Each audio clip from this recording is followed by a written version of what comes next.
Bienvenidos, bienvenidas y bienvenides a una edición más del Derecho de Sentir, programa en el que discutimos con estudiantes y profesionistas de distintas carreras acerca de las sentencias más relevantes de la Suprema Corte.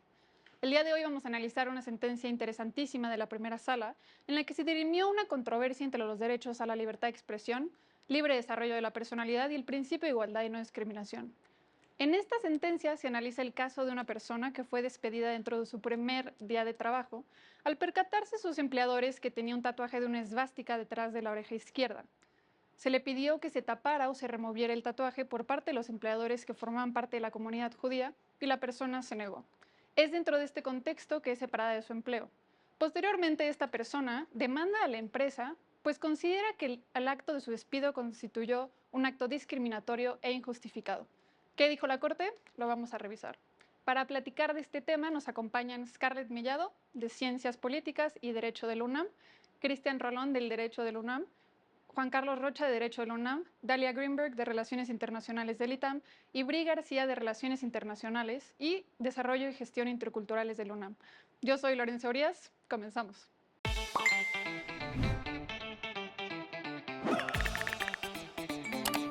Bienvenidos, bienvenidas y bienvenidos a una El edición programa más de del Justicia Derecho de TV Sentir. en el que abordamos Justicia TV en las carreras.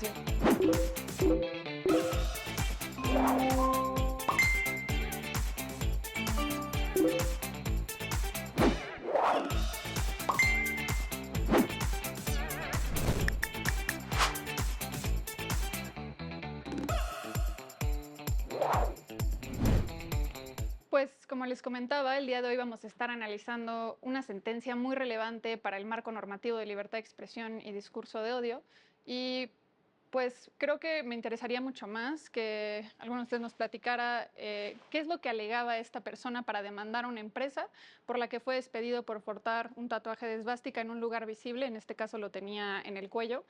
Y pues, ¿qué argumentaba esta persona para exigir una indemnización a la empresa y considerar que este acto se trató de un acto discriminatorio? Bri, me gustaría comenzar contigo y me gustaría que nos platicaras un poquito de qué se dolía esta persona en este caso. Pues yo considero que partía como de la idea de que estaba siendo discriminada, ¿no? De que tenía como un rechazo sobre ciertas personas que prácticamente pues es como un acto que muchas personas hemos sentido cuando vamos a un lugar de trabajo y se nos juzga, ¿no? Por lo que portamos, por cómo vestimos. Y en cierta parte pues espero no me cancelen, pero yo empatizaría, ¿no? O sea, en el tema del tatuaje como tal, eh, pues yo empatizaría que se está como limitando el derecho de estar laborando, pero algo muy importante es Sí. que la simbología de este tatuaje representaba un discurso de odio, o en este caso sería una imagen que parte de la semblanza del odio, ¿no? Entonces, sí sería como importante determinar a qué grado estaría como representada por esta persona este tatuaje y también como cómo lo lleva en su vida, ¿no? O sea, cómo también el entorno en donde fue a trabajar, no sé, no sabemos si ya lo conocía o así, o si era como a propósito, pero pues importante señalar que si era algo a propósito o si era algo que él no sabía y también saber las acciones que vinieron después, ¿no? Que en este caso fue la demanda que hizo hacia pues la comunidad. Claro, tú pones en la mesa un punto fundamental en esta sentencia, que es el contexto en el que esta persona se encontraba, ¿no? Para empezar, era una persona que ya portaba el tatuaje cuando fue entrevistado dentro de la empresa. Se trataba de una empresa privada y en la que sus empleadores pertenecían a la comunidad judía.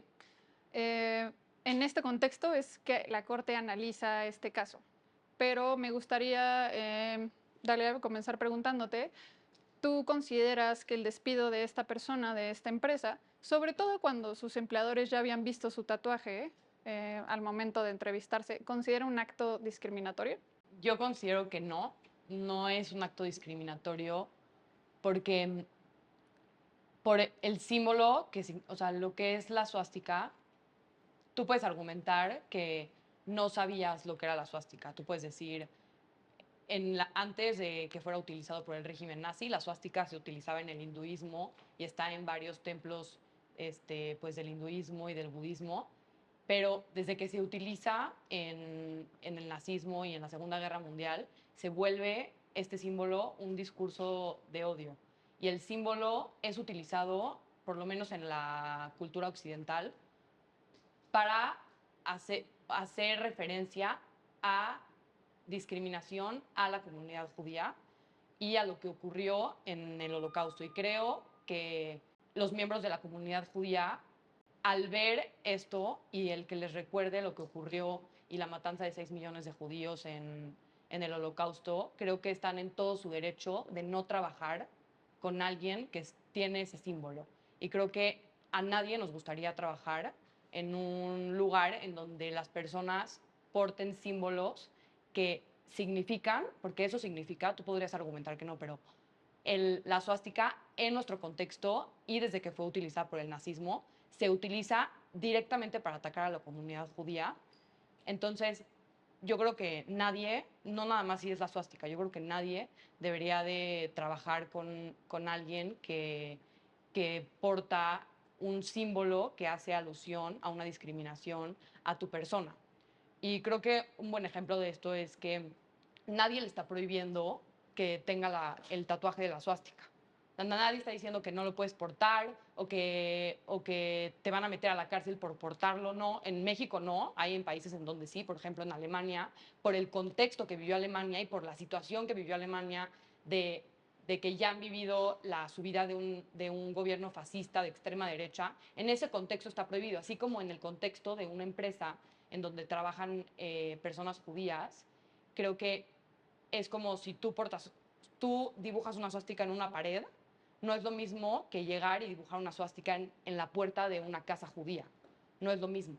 Y es justo eso, ¿no? Tú estás en la libertad de portar el tatuaje, más las personas también están en su derecho de no querer trabajar con alguien que está teniendo un discurso de odio tatuado en el cuerpo, porque eso significa la suástica, un discurso de Ahora, odio. dijiste algo muy interesante y ahorita regreso a estas consideraciones del contexto en el que se dio y que sus empleadores pertenecían a la comunidad y en que este signo es un símbolo que pues, representa una ideología que fue desastrosa durante la Segunda Guerra Mundial.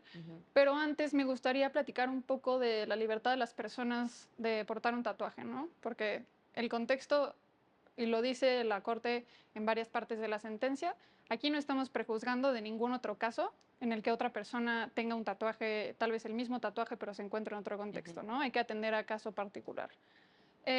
¿Cómo, ¿Cómo se vive en un estado de derecho esta libertad de portar un tatuaje? Cristian, ¿nos podrías decir de dónde viene esta libertad de portar un tatuaje? Claro que sí. Pues bien, son dos valores y más que valores, son dos derechos humanos fundamentales, el derecho humano al libre desarrollo y a la libertad de expresión. Aquí y en este caso vemos que hay una ponderación, ¿no? Totalmente. El libre desarrollo de la personalidad quiere decir y parte de la mano con la libertad de expresión. Pero no, al final, uno puede hacer con su cuerpo lo que guste, eh, para hacer un plan de vida, un proyecto, trazarlo. Pero lo que no se puede permitir, y aquí la Corte también y la Constitución lo marca, es que cuando afecte la esfera de los derechos de un tercero, ahí acaba ese derecho.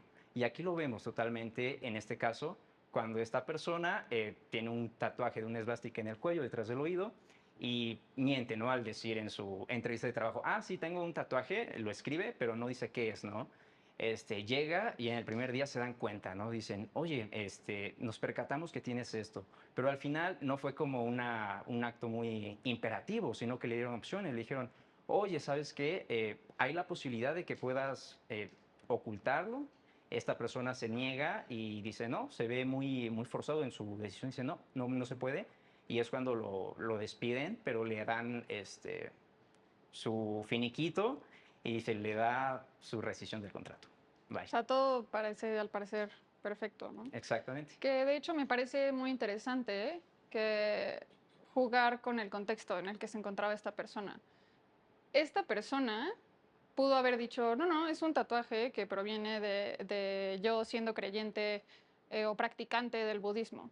porque como bien lo comentaba Dalia, no sé si han visto, por ejemplo, imágenes de Buda donde tiene la esvástica en la cara, ¿no? Y no es un símbolo nazi, al contrario, ese símbolo fue apropiado por el nazismo. Pero hubiera sido distinto si esta persona hubiera dicho, no, no es un símbolo nazi, sino es un símbolo budista, porque sí lo aclara. Sí dijo, sí, sí sé que es nazi, y no me importa y conozco perfectamente las implicaciones. ¿Hubiera sido distinto? Pues retomando lo que tú planteas, ciertamente la lógica de este símbolo tiene que ver con la interpretación en el contexto. Lamentablemente, ¿no? Estos acontecimientos que ocurrieron nos hacen reflexionar también la importancia que tiene como sociedad el no permitir que personas, ¿no?, que tienen alguna complejidad psicológica lleguen al poder. Esta idea, ¿no?, que planteaba el líder del nacionalsocialismo, Hitler, con su ministro de Ilustración y Propaganda, que era el artífice, ¿no?, de posicionar primeramente la ideología mediante este símbolo. Como tú lo dices, se apropian de él y comienzan pues a esparcir esta idea de la supremacía racial, el antisemitismo. Es impresionante cómo este tipo de personajes lograron convencer a las masas mediante esta persuasión, utilizando toda una maquinaria de propaganda, medios de comunicación, o sea, radio, televisión, el cine, todo para poder pues, atacar a una comunidad. Y eso es lo que no nos podemos permitir como humanidad y como sociedad. Entonces, este símbolo, por supuesto que en ese contexto de esa historia, de esta sentencia, nos remonta a que sí es una ofensa para la comunidad judía, ¿no? Claro. Per se, entonces, debería esta persona pues ser un poco más consciente. Ahora, el argumento no retomó el contexto histórico, de dónde se retoma ese símbolo. Incluso en Japón también lo utilizan, ¿no? Sí, así es. Hay todo un contexto. Pero, regresando aquí a moverle un poco al contexto, si esa persona dice, no, mira, te demuestro, porque hablan mucho de las pruebas y etcétera en el caso, te demuestro que soy practicante de la, no es una religión, pero del budismo, ¿no? Y de verdad soy fiel creyente y yo adopto porque ese símbolo representaba en esas culturas bienestar, ¿no? Y si los empleadores hubieran dicho, no, me siento ofendido.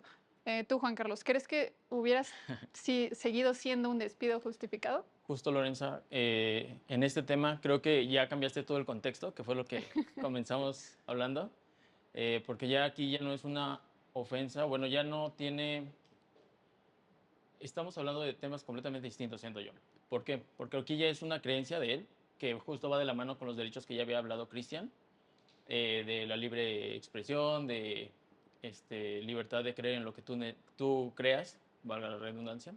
Pero bueno, creo que aquí ya no es tanto de si la ofensa es o no hacia los judíos, sino más bien es ahora de creencias religiosas. Digo, no sé hasta qué punto sea religiosa el budismo, pero en el contexto que ahorita estás planteando, a mi parecer, ya sería un despido injustificado. Se tendrían que ponderar ambas creencias para saber cuál es la vertiente y cuál es el idealismo que se le implica a ese símbolo. Y también el símbolo en sí mismo, porque si no mal recuerdo, en el budismo creo que tiene unos puntos que la hacen distinta a la swastika, pero tendríamos que checar justo esos puntos. A mi parecer, ya ahí cambiaría completamente el contexto. Claro. Y sería una forma distinta que justo la Corte lo señaló en distintas partes de la sentencia. Claro. Y retomando un poco lo que dijiste, de lo que comentabas, Dalia, dijiste cualquier persona, a nadie le gustaría trabajar con una persona que tenga una suástica en el cuello. ¿Por qué? Porque significa yo apoyo esta ideología, ¿no? Y en este caso, por ejemplo, me puso a pensar muchísimo la sentencia, porque él, la persona que se duele de que fue un despido injustificado, hace valer mucho que las personas de sus empleadores no demostraron como fehacientemente que eran de la comunidad judía. ¿De verdad hubiera provocado algo distinto si cualquier empleador hubiera dicho, oye, eso es sumamente ofensivo que tú portes la esvástica, independientemente de si son de la comunidad judía o no? Vamos a entrar a este tema, me parece importante, a través como de lo que la sentencia define y retoma, que es el discurso de odio. Cristian, ¿nos puedes explicar qué es el discurso de odio y por qué es tan importante al analizar los derechos de libertad de expresión y libre desarrollo de la personalidad? Claro que sí. Pues bueno, un discurso de odio es todo aquello que da pauta y abre la puerta a agredir en un extremo a una persona, ¿vale? En este caso, ¿qué tenemos? Tenemos el símbolo, el que fue la bandera del nazismo, que es la esvástica. Lo llevaban en sus banderas. ¿Y qué representó? Representó la muerte de más de 50 millones de personas, más de 5 millones de judíos, y fue una bandera de odio, un odio sin razón, ¿no? No solamente fueron judíos, fueron gitanos, fueron homosexuales, fueron testigos de Jehová y negros, ¿no? Porque se consideraban una raza superior. Entonces, por el simple hecho de tener este símbolo, es un mensaje de odio, un mensaje de odio y un discurso de odio. Entonces, si una persona lo lleva, incluso en la lectura lo marca, que está considerado en varias legislaciones, tanto nacionales como en convenios internacionales, que es un símbolo que da pauta a un discurso de odio e incita a personas a hacerlo. Entonces, cuando una persona llega a un medio de trabajo donde se identifican, sea que sean pertenecientes por línea directa del pueblo hebreo o porque ellos digan yo creo y yo llevo la fe judía, obviamente ellos saben y se identifican, ¿no? Y se sienten agredidos. Entonces, como ya bien lo mencionaba, al menos yo me sentiría inseguro trabajando con una persona así. Y de ahí va el discurso de odio, de que ese símbolo transmite ese mensaje, de que eres rechazado, y era lo que en los años 40 del siglo pasado era. ¿Tú qué opinas, Yo Bri? creo que, o sea, sí, pero no solamente parte de un sentir. O sea, no creo que sea más como, ay, me siento agredida, sino más bien me están agrediendo. Porque el discurso de odio es como el antecedente o el puente que da camino al crimen de odio, ¿no? Entonces, creo que sí es importante o sea, demostrar que así con peras y manzanas, que lo que se está representando en esta situación parte de un discurso de odio. ¿Por qué? Porque puede atentar contra la integridad de las personas. No sabemos, por ejemplo, si esta persona eh, estuvo en, no sé, colectivos con diferentes propósitos o sea, no quisiera prejuzgar a los grupos que tienen ideologías sobre esta línea, pero sí es importante como, o sea, saber que por ciertas cuestiones físicas o igual de actitudes, pues te da una señal, ¿no? Por ejemplo, no sé, a las personas trans que estamos en la calle, eh, las miradas es como una forma fuerte de demostrar que a lo mejor voy a sufrir un crimen, ¿no? O algo así. Y también, pues, los comentarios o así también parten de un discurso de odio. Entonces, siento que sí es importante que el sentir no solamente es como esta cuestión personal o que Claro, tú, pues, parte de un sentimiento que es siento que algo eso que como que se se me... demerita a la hora de hablarlo en temas jurídicos, pero sí, o sea, más bien es como la acción, o sea, como lo que realmente representa, ¿no? Que sí estás atentando contra alguien, aunque sea una cuestión visual, simbólica, pero sí te sientes atacada, Claro, ¿no? es algo material y presente en la vida de las personas y el símbolo pues, es bastante claro en ese sentido. Ahorita seguimos platicando de estas cuestiones y más. Por el momento nos vamos a ir a un corte y seguiremos discutiendo en el próximo bloque. Estamos de regreso en este programa de Derecho a Disentir. Estamos platicando acerca de la libertad de expresión y el discurso de odio como su limitante. Y para eso me gustaría muchísimo preguntar, porque hemos escuchado posturas de tanto esta persona tiene derecho a portar un tatuaje, como el simple hecho que esa persona tenga un tatuaje me ofende y me vulnera como persona, ¿no? Entonces, pues, ¿cuáles son los límites de este derecho a la libertad de expresión y qué en tanto es válido que el Estado tenga una injerencia en cómo tú decides practicar este derecho, ¿no? Tanto el derecho a la libertad de expresión como el derecho al libre desarrollo de la personalidad. Dalia, ¿te gustaría platicarnos al respecto? Sí, justo a mí este caso me gusta mucho porque siento que trasciende más allá de lo que es el caso, justo en el tema de los límites a la libertad de expresión. Y en justamente en el Pacto de Derechos Civiles y Políticos en el artículo 19, es el artículo que habla de la libertad de expresión. Y en el tercer párrafo habla de que la libertad de expresión también trae consigo obligaciones y que no es absoluta la libertad de expresión. Así como hay muchos otros derechos que, por más que sean derechos, no son absolutos. Y habla de que este derecho tiene una limitante, que es cuando justamente estoy agrediendo como la dignidad de otra persona, y también, por ejemplo, cuando estoy poniendo en riesgo la seguridad del país, por ejemplo. O sea, se habla mucho de, pues yo soy un líder del ejército, yo no puedo, por mi libertad de expresión, difundir secretos de seguridad, ¿no? Ese es un límite muy claro a la libertad de expresión. Yo no puedo tampoco, por ejemplo, hubo esta discusión muy interesante también con las fake news del COVID, como hasta qué punto mi libertad de expresión me da a mí poder Sí. dar una noticia falsa, ¿no? O sea, ¿es mi libertad de expresión o realmente estoy atentando en contra de la seguridad del país? Y creo que este es un ejemplo muy claro en donde otra razón es, pues yo no puedo por mi libertad de expresión estar difundiendo discursos de odio. Y, y el argumento de yo tengo este tatuaje y es mi libertad de expresión, no, o sea, justamente en este caso no te están diciendo como te voy a meter a la cárcel porque tienes el tatuaje. No, solo te están diciendo no queremos que trabajes aquí porque me estás ofendiendo.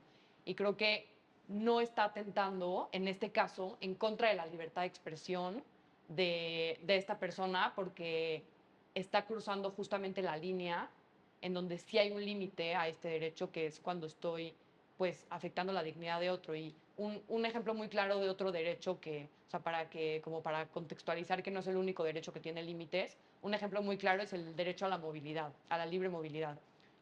Yo puedo moverme por todas partes, pero yo puedo entrar a tu casa sin tu permiso. No, ese es un límite a mi derecho a la movilidad. Y así como este derecho también tiene límites, también, a mi parecer, y al parecer del Pacto de Derechos Políticos y Civiles, tiene límites, y uno de ellos es justamente cuando estoy atentando en contra de un tercero.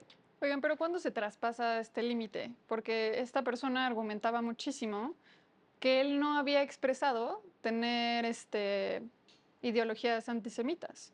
O sea, él decía, demuéstrenme en qué momento yo expresé un acto violento o antisemita contra las personas que trabajan en esta empresa, ¿no? En ese sentido, como un poco victimizándose en la situación de, pues yo tengo un derecho a portar un tatuaje y estoy siendo despedido injustificadamente cuando ni siquiera les hice saber que yo era una persona antisemita. Y esto tiene que ver mucho con el símbolo, ¿no? Hemos estado hablando mucho de las implicaciones intrínsecas que tiene este símbolo por el simple hecho de ser ese símbolo, ¿no? Y me gustaría preguntarte, Bri, en ese sentido, pues, ¿tú cómo consideras que, pues vamos a, no sé, tal vez criticar un poco esta tendencia? O sea, ¿consideras realmente que bajo todo su puesto estuvieron bien en despedirlo? ¿O esta persona sí puede, digamos, se pudieron haber visto vulnerados sus derechos en ciertas cosas y en otras no? ¿Tú qué opinas? Pues en esta cuestión de, por ejemplo, plantearnos si esta persona fue víctima, yo creo que no. Em, ¿Por qué? Porque las víctimas, al fin y al cabo, son personas que en algún momento de su vida fueron vulnerados sus derechos, ¿no? Y ya sean derechos civiles, derechos humanos, los que queramos plantear, pero cuando una persona es víctima es porque pues ha tenido un padecimiento fuerte y pues hay que ver cómo mediarlo, ¿no? En este caso siento que la situación que se llevó sobre la sentencia no fue así, porque hasta cierto punto también la empresa trataba de mediar el problema, ¿no? O sea, estamos hablando con una persona que porta un símbolo un poco fuerte. ¿Qué hacemos? Pues vamos a darle opciones, ¿no? ¿Qué puedes hacer? Tapártelo. Tapártelo, o sea, no has demostrado ninguna actitud a lo mejor, pero es una solución que vemos factible, ¿no? Igual para que tú puedas estar aquí, ¿Qué tal si en su pasado, a lo mejor en un momento de desmadre, se lo tatuó en la secundaria? O sea, yo creo que nos puede pasar a todos. Claro. Y Y pues, es o sea, derecho te al lo olvido tapas. O también, ¿no? De sea, que pues, tengo un sí, tatuaje, claro. ya ni modo, ya no pienso así. Sí, entonces, ¿qué podemos ver? O sea, que sí hubo como una forma de negociar, de resolver esta situación, pero esta persona se ve un poco, em, pues, en negación, ¿no? O sea, no parte como una discusión o un diálogo, al contrario, se siente ofendida y su primera, pues, reacción es demandar. Que en mi opinión, si tienes como tanta resistencia a quitarte ese tatuaje, pues también sí habla de las creencias que tienes, ¿no? Pero pues, ¿qué hizo esta persona cuando fue a pedir indemnización? Se tapó el tatuaje con una cruz. O sea, yo creo que dijo, perfecto, me pongo otro símbolo arriba y así pues mi despido va a ser una cuestión justificada, ¿no? Pero me llama mucho la atención algo que comentas y es que, digamos, una persona que es víctima tiene que haberlo sido por su contexto cultural, ¿no? Pero algo que a mí me, como que me pone mucho a pensar en torno a la regulación del discurso de odio es que no necesariamente va dirigido a personas que pertenezcan a un determinado grupo social, religioso o étnico, sino que simplemente puedes estar dirigiendo ese odio a cualquier persona de la sociedad porque tiene ciertas creencias o porque, sí, pertenece o es físicamente de cierta forma, ¿no? He visto mucho debate y me gustaría saber su opinión, en el que dicen que las marchas feministas, sobre todo aquellas que hablan, digamos, de los hombres de una manera pues sumamente despectiva, la cual yo entiendo es enojo perfecto, es un enojo que tiene un contexto histórico, son un discurso de odio. ¿Tú, Scarlett, considerarías que, digamos, las marchas feministas, las pintas, este enojo que viene del movimiento feminista, podría considerarse discurso de odio contra los hombres, por ejemplo? Fíjate que es un tema que siempre genera mucha polémica. Realmente, estructuralmente, las mujeres hemos sido violentadas. Nuestros derechos, hemos tenido que pelear con ellos, por ellos, y también abrirnos espacio poco a poco en este reconocimiento social, jurídico, para que nos tomen en cuenta. No solamente eso, hay otro factor que genera estas emociones exacerbadas de enojo.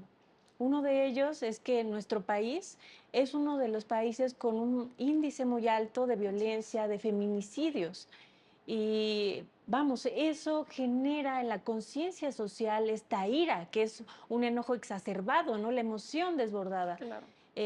Yo no soy psicóloga, ¿verdad? Pero cuando la gente está enojada, pues dice muchas cosas que no están bien, que no deberían ser correctos.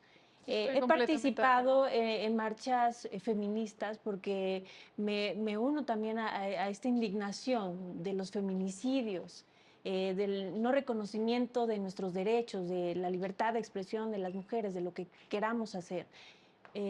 Pero también es cierto que dentro de esas marchas gritan a veces cosas que pudieran resultar muy ofensivas para los hombres, ¿no? Me ha tocado escuchar Claro. que les corten sus Sí. genitales, etcétera.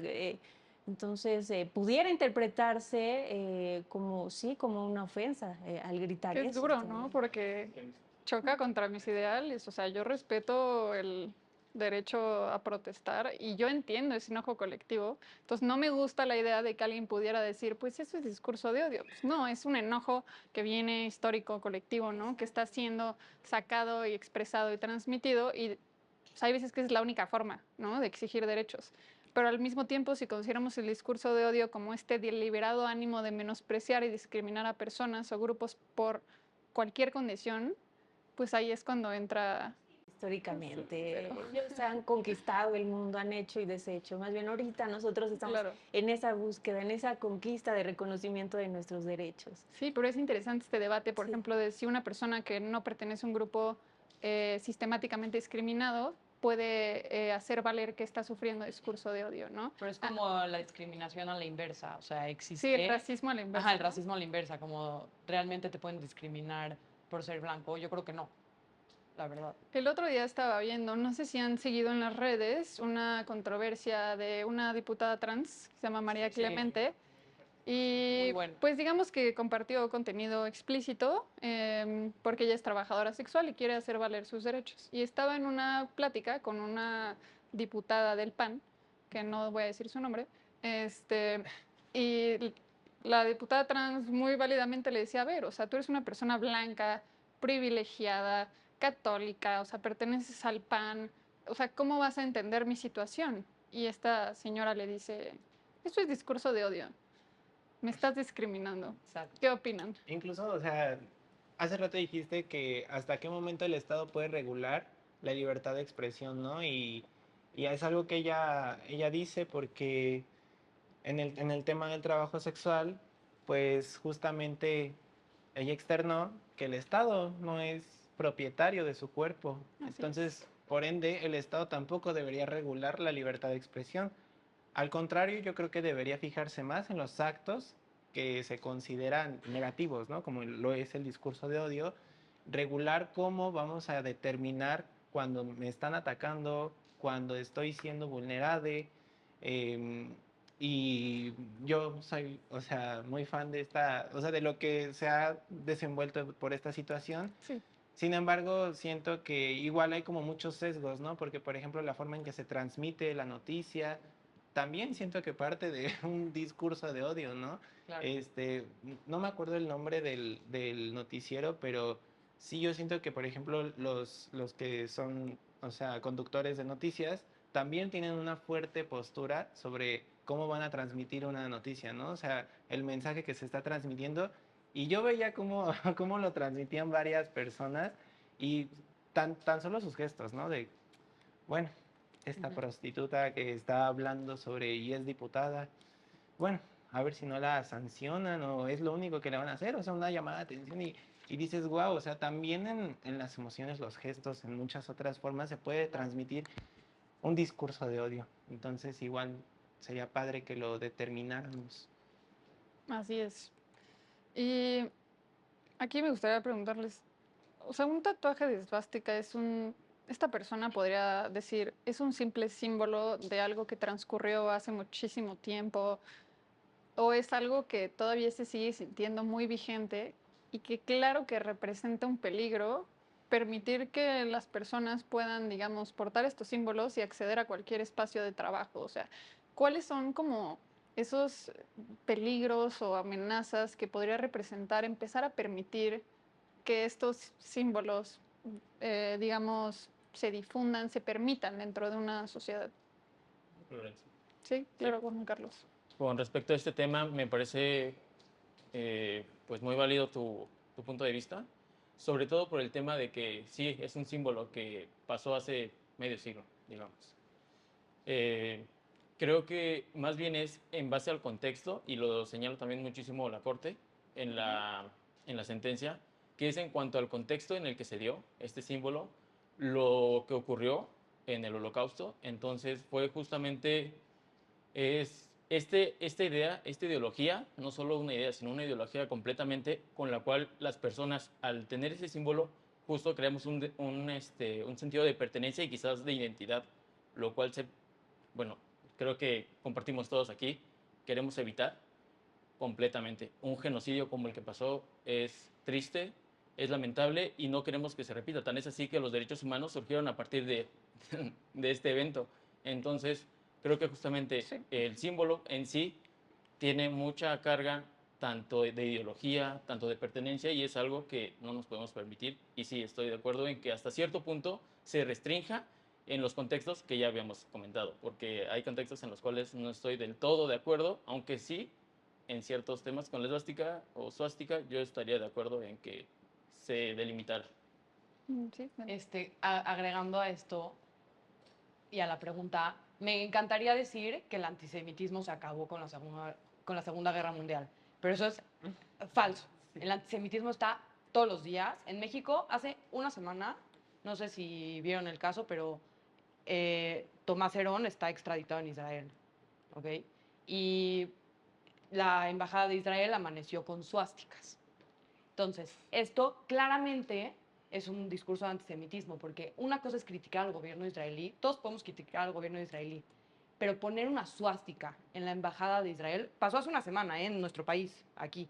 Es un discurso de odio y es antisemitismo. Estás recordando la matanza de 6 millones de judíos con un caso que es totalmente político, gubernamental, de las leyes del Estado de Israel.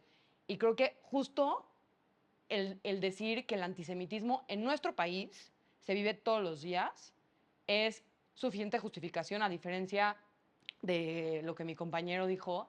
Yo sí creo que, sin importar lo que quería decir la persona y si se identificaba o no con el nazismo y con el símbolo, alguien de la comunidad judía está en su derecho de no querer trabajar con alguien que tiene una suástica, porque el símbolo como tal, y por eso es tan importante ese símbolo. O sea, el símbolo, eso simboliza, o sea, el símbolo simboliza un discurso antisemita del asesinato masivo y sistemático de la comunidad judía. Y solo con eso, no importa qué quería decir la persona, solo con eso, por lo que simboliza la imagen, es suficiente para no querer trabajar con alguien. Y pongámoslo, no nada más con una suástica, creo que no hay como otro símbolo como equivalente, pero creo que alguien de la comunidad afroamericana no quisiera trabajar con alguien que tiene KKK tatuado, aunque si quisiera decir el KKK o no quiere decir, o no quisiera decir eso y las K simbolicen otra cosa. O sea, creo que están en su derecho de no querer trabajar con alguien que tenga ese símbolo, justamente porque el racismo en Estados Unidos sigue presente, así como el antisemitismo en México y en el mundo sigue presente. Y No, creo y en que, todos lados, ¿no? ajá, Y es una ideología que peor, o sea, han retomado grupos de supremacía blanca ujú, para ya atentar contra cualquier persona que no exacto. represente lo que para ellos es un ideal, ¿no? Entonces, completamente o sea, en consonancia con el nazismo y la raza aria.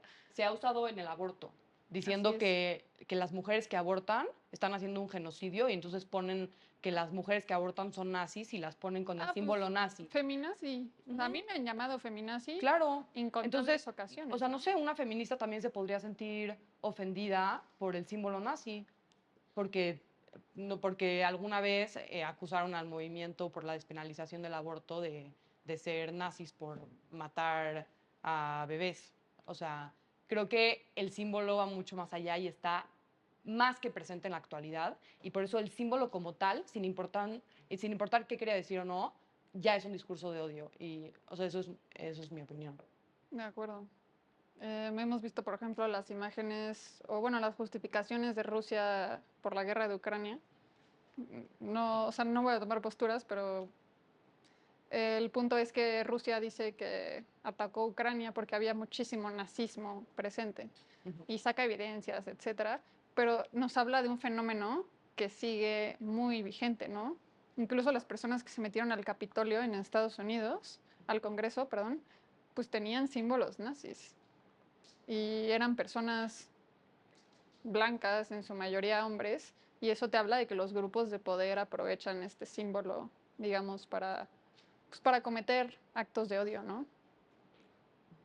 Scarlett, ¿tú qué opinas de cómo deberíamos diferenciar entre un simple rechazo, una condena de una persona, digamos, criticando las acciones de un determinado grupo social o de un determinado grupo religioso y el discurso de odio? O sea, ¿dónde existe esa diferenciación entre te estoy criticando a estoy promoviendo el odio en tu contra? Ok, bueno, ahí tendremos que analizar los casos específicos y en pleno sentido, primeramente es el contexto en el que nos encontramos. Una cosa es hacerle una observación a la persona en cuanto a su libertad de expresión, ¿no? Si lanzó un mensaje o los mismos medios de comunicación que constantemente logran posicionar una idea o algún mensaje, un posicionamiento y las personas pueden ofenderse de este mismo mensaje. Ahora, ¿cuándo se convierte en un discurso de odio? Los discursos de odios buscan atacar a las personas. Es una invitación, ¿no? A aniquilar, a atacar, a discriminar, a erradicar cuestiones, pues pueden ser culturales, raciales, físicas. Ahorita que abordamos diferentes aristas, ¿no? Es muy preocupante ver cómo en nuestro país, si ser mujer es peligroso en México, ahora ser una mujer trans es mucho más peligroso, ¿no? Sí. Crímenes hacia las mujeres trans, ¿no? Y que ellas también están buscando una solución a esta problemática, ¿no? Eh, Tocábamos el tema reciente de la legisladora, ¿no? En búsqueda de pues, este reconocimiento de una ley, ¿no? Que pueda regular pues, su actividad. Ella menciona, ¿no? Justifica que es una actividad de trabajo, que merecen derechos laborales. Y mucha gente la juzga, la critica, la ataca, ¿no? Ahí está eso. Pero ya, un discurso de odio sería que alguien, ¿no? Propiciara pues una acción en su contra. Entonces ahí está esa Claro. diferencia. También mencionar en torno a ese tema, por ejemplo, es difícil el poder, digamos, dar un espacio a ese reconocimiento, porque también en nuestro país hay temas, pues, peligrosos en torno a la trata de blancas, en torno a la prostitución. Mujeres son obligadas a prostituirse. Incluso la palabra que ella utilizó, que no fue prostituta, fue la otra palabra, no lo quiero decir aquí, es una palabra que sí ofende a las mujeres, ¿no? Bueno, creo que Grupos ahí feministas se hay han... muchísima disidencia, ajá. pero aguántenme Sí. tantito en esta discusión, porque nos vamos a ir a una pausa y regresamos en el siguiente bloque. Ya estamos de regreso en nuestro último bloque de un programa que sin duda es muy interesante, pero sobre todo muy importante, sobre todo en cuanto a definir y debatir lo que constituye un discurso de odio o no. Estamos platicando, por ejemplo, de lo que sucedió con esta diputada trans en redes y, bueno, comentabas, por ejemplo, que su lenguaje puede ser ofensivo a las mujeres o no. Feministas consideran que la palabra que ella utilizó, no prostituta, la otra palabra, culturalmente ha sido ofensiva siempre como un adjetivo para ofender a las mujeres. Entonces, a lo mejor ahí el cuidado del lenguaje, digo, por supuesto, cada persona puede decidir qué hacer con su cuerpo, la actividad que decida realizar de forma laboral, pero bueno, también podríamos ver esa otra parte de la historia, ¿no? Donde hay personas que se pueden ofender al utilizar esa palabra que ha sido un adjetivo para estereotipar a mujeres, para violentarlas, etcétera.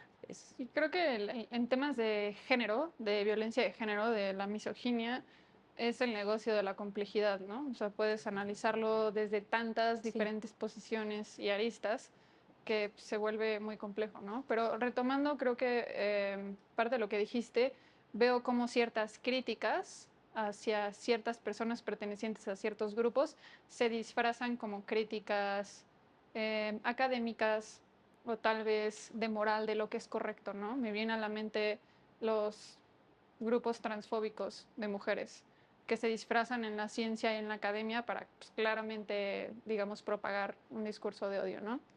Me gustaría que pudieran ir dando sus conclusiones y aportar lo que crean que tenga que ser aportado. Bueno, yo nada más, o sea, para ahondar en este tema, o sea, supongo que te refieres a la palabra puta. Eh, yo no tengo pudor o tabú en, en decirla, al contrario, yo soy una persona que reinterpreta muchas de las cuestiones que fueron utilizadas para justamente Sí, categorizar o desvalidar a otras personas, ¿no? Entonces, eh, por ejemplo, hay una cosa que se llama representación de la fenomenología de las palabras y es cuando tratamos como de sacar de raíz lo que simbólicamente significa, ¿no? En una sociedad. Entonces, en este caso, si la imagen de la esvástica representa odio o representa determinadas situaciones a partir de un contexto, a lo mejor no sabemos, en unos años o en 1000 años va a representar otra cosa, ¿no? Y a lo mejor esta situación que antecedió esto puede ser eliminada o así, que lo dudo, pero puede pasar. Y pasó con la palabra puta, o sea, Ser puta ahora es como más bien tener el poderío o una representación de que este es mi cuerpo, yo hago con él lo que yo quiero. Si quiero ser trabajadora sexual, pues es la manera en la que yo quiero realizar un trabajo, ¿no? Si yo quiero representar a un grupo, es como yo lo voy a hacer. Por ejemplo, igual, en el aspecto de la música, vemos que, por ejemplo, el reggaetón históricamente nació a partir de el poderío de los hombres, ¿no? Yo tengo dinero, yo tengo mujeres, yo tengo drogas. ¿Y qué es lo que ha pasado últimamente? Que han salido nuevas olas del reggaetón o subgéneros que apropian estos discursos y los reinterpretan, ¿no? Sí, una Por ejemplo, reivindicación y una reapropiación total. reivindicación justo de los cuerpos. Entonces, pues, o sea, como en conclusión, siento que es importante determinar qué sí se puede considerar como discurso de odio y a partir de estos instrumentos que campos como la filosofía o la ciencia política incluso ofrecen para reinterpretar las cosas y también para determinar en qué casos sí están siendo utilizados como discurso de odio y en qué casos no. Completamente de acuerdo. Muchas gracias, Bill. Cristian, Claro tus que sí. conclusiones. Bueno, pues al final, nada más ser muy puntuales en que la libertad de expresión es una garante, ¿no?, para nuestra democracia, porque nos permite difundir nuestras ideas y hace más rica una sociedad. Eh, no es como que hacerla, endemoniarla o cosas así, pero bueno, a final de cuentas, la libertad de expresión va de la mano con lo que es el libre desarrollo de la personalidad. En este caso, ¿qué vimos? Vimos una persona que no se le prohibió, no se le dijo está mal tatuarte, lo que está mal es esto. ¿Por qué? El libre desarrollo de la personalidad implica que una persona se puede educar, pueda leer, pueda atascarse de todo el conocimiento que quiera, pero al final ella es libre, ¿no? Y decide lo que hace. Esta persona, bien lo decía el documento, era una persona medianamente letrada, estudiada, entonces claro que sabía lo que significaba y lo que representa más que Incluso nada. lo afirma, ¿no? Como Lo afirma de que sabe, yo sé lo que es. Y al final es eso, que esta persona, haciendo el uso de su derecho del libre desarrollo de la personalidad, dijo, sí, yo me lo voy a tatuar. Y esto nos da una conclusión. Él, y también lo dice la sentencia, él o sentía afinidad o tenía cierta pertenencia al movimiento nazi, que no fue Claro. solamente un movimiento X, sino un movimiento político, y pues al final es ello. Al final, el derecho a la libertad de expresión y el libre desarrollo de la personalidad termina cuando afecta a la esfera jurídica y ese símbolo da un mensaje de odio que no está justificado. ¿Y cuál fue su base? La superioridad de la raza aria, según Adolfo Hitler. tu derecho termina donde comienza el mío, ¿no? Creo que es Justamente. algo muy importante. Dalia. Sí, pues para concluir, siguiendo en la misma línea, pues primero como cerrar que sí, o sea, que el símbolo de la suástica por sí solo representa un discurso de odio y que alguien de la comunidad judía no debería, o sea, debería de estar en su derecho de no querer trabajar con alguien que porta este símbolo por lo que simboliza por sí solo y porque, pues sí, o sea, y porque, como mencioné anteriormente, el antisemitismo sigue hoy y para muchos miembros de la comunidad judía simboliza la matanza de sus abuelos, o sea, sí, no son tantas generaciones. Y creo que están en su derecho de no querer trabajar con alguien que porte este símbolo, que tiene por sí solo una connotación antisemita, y así como cualquier miembro de otra minoría, no debería de estar en su derecho de no trabajar con alguien que ofende su integridad. Y, y pues sí, justamente como mencionaban, la libertad de expresión para mí sí tiene ciertos límites y es pues justamente cuando está ya afectando la dignidad de otra persona y pues en otros casos que mencioné como la seguridad del país, etcétera. Y creo que es un debate que va mucho más y que no solamente se queda en esta sentencia y por eso me gusta, siento que es una sentencia que tiene implicaciones que van mucho más allá de solo este caso y y pues sí, que creo que todas las personas deberíamos de tener ese balance como entre la libertad de expresión y no discriminar al otro, porque así Claro. tenemos la libertad de decir lo que queramos, también tenemos nuestro derecho a no ser discriminados. Y pues eso sería mi último comentario. Muchas gracias, Dale. Juan Carlos.